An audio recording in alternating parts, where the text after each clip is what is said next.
Unfortunately, every one of us are going to experience the bitterness of life. None of us are exempt from those moments. But it's what we do during those moments that will either make us or break us. To prove this and to show you what we're trying to explain, I want to bring to you a story, a true story. It happened in the year of 1872, so it was a long, long time ago. Our story begins in this city of Chicago a year previous, in 1871. A man who had a lot of real estate dealings, very wealthy, lost a major part of his fortune when the city in which he lived, the city of Chicago, went up in flames. Destroying a lot of that real estate, this man lost just about everything. That's one thing to experience the loss of finances, and that could cause many of us to buckle under the weight of losing your fortune.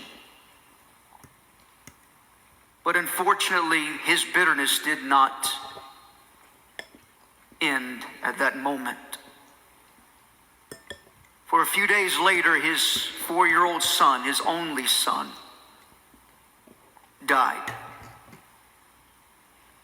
So here it is, you're very wealthy and you lose your fortune.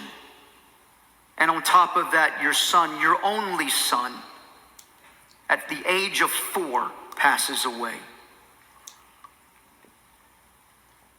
Those two events could cause anyone to lose their mind. A parent is never supposed to bury a child. And I cannot imagine the heartache that Horatio Spafford went through and suffered, losing his fortune, but losing his son. But the bitterness did not stop there either. A year later, he would take his wife and 4 daughters,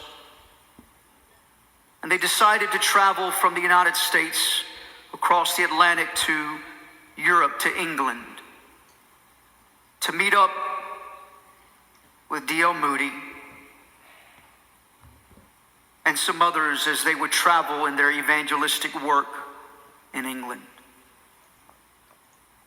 But at the last minute, an urgent business required Horatio Spafford to stay back.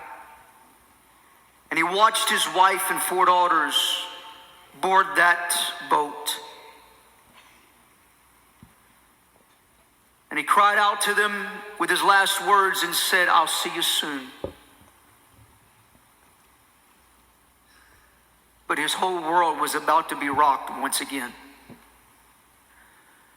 The late hours, November 1873. That vessel that his wife and daughters were upon ran into another ship.